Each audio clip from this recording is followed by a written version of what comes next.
Pyeongchang, South Korea. A long time ago, in a storage room far away, Mirai Nagasu was supposed to be asleep. Her parents owned a sushi restaurant in suburban Los Angeles, and they couldn't afford a babysitter for Mirai, their only child. So while they worked, Nagasu would nap on a yoga mat in a storage room until closing time. But instead of snoozing, she often would read, relying on the light that peeked from beneath the door. Harry Potter was her favorite character. He was the kid who faced great obstacles and sometimes stumbled, but he succeeded in the end. Nagasu liked the way that sounded. Now she can relate. At 24, older than all but one of her competitors here, Nagasu is competing in her second Olympic women's singles competition this week, 8 roller coaster years after her first one. She is not here for sentimentality, though. She is here to win a medal. About 2/3 of the women in the field are teenagers, which should make you realize that Nagasu is something special. At an age when most other female skaters have long been spit out of the sport because of burnout, injury, or lack of success, she not only has hung in there but has risen to another level with her jumps. Figure skaters are usually young and then just fade away, she told me. But I'm not a fade-away kind of person. At the 2010 Vancouver Games, Nagasu was only 16 when she finished a surprising 4th. She thought she deserved a top 3 finish.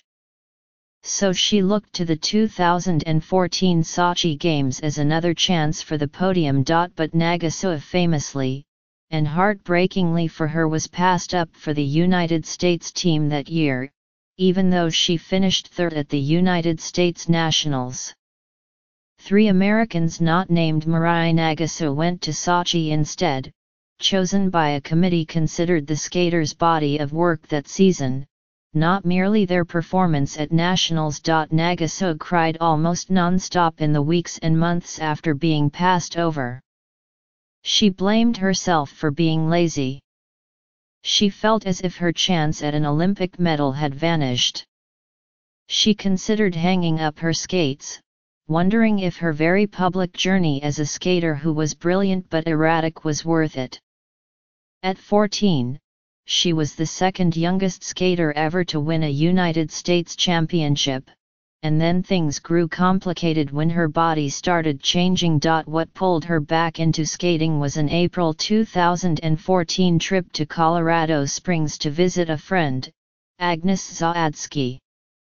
Zawadsky was training with Tom Zakrajsek, a coach who once worked with one of Nagasu's biggest competitors, the 2010 Olympian Rachel Flatt. Nagasu had always admired Flatt's consistency, because it had always been Nagasu's weakness.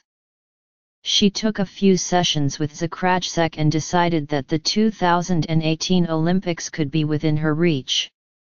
She asked Zakrajsek to coach her, and packed up her Honda Civic for her new life in Colorado. The daughter of Japanese immigrants, Nagasu had wanted to move out of her parents' house in Arcadia, California, when she was a rebellious 17-year-old.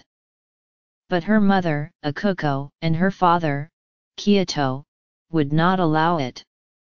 This time, they were supportive. So Mirai Nagasu packed up her childhood bedroom, leaving the pink Miss Smiley comforter and most everything else behind. Your room will always be here, just like it is in case you need an escape, Akuko Nagasu told Mirai before she drove away.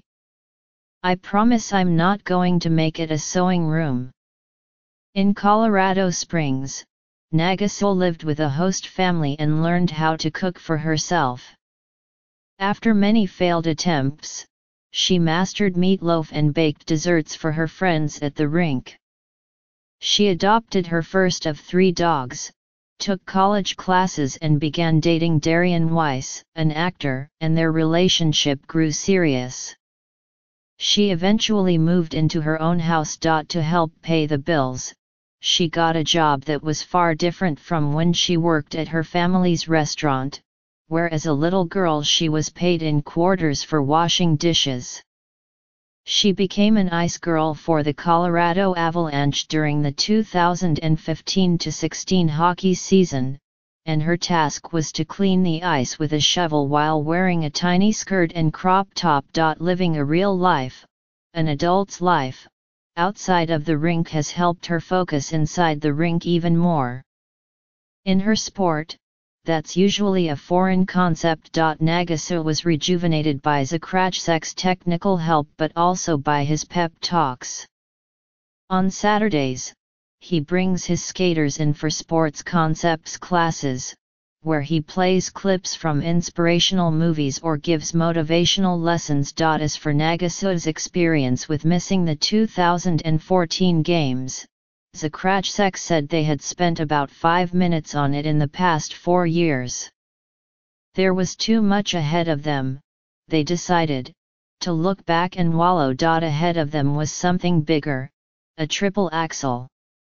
It's a jump that only 2 female skaters, Mao Asada and Midori Ito of Japan, had landed at the Olympics. At Nagasu's age, though, learning a new jump was virtually unheard of. The conventional wisdom in skating is that young girls learn to jump, and that women only refine what they learned as young girls. But the jump garners a tremendous number of points because of its difficulty. So she trained, and last summer she finally landed it. She'll do triple axels after triple axels until Tom has to drag her off the ice, said Vincent Zhou, who finished 6th last week in the Olympic men's singles event. She's incredible.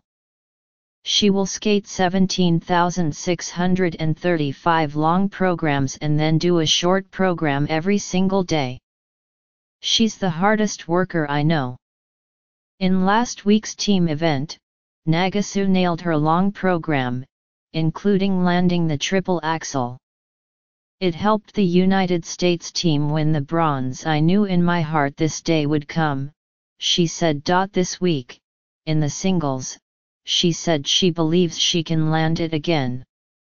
Maybe then she'll let herself fade away, a woman at the top of a girl's sport, and one with at least one Olympic medal around her neck.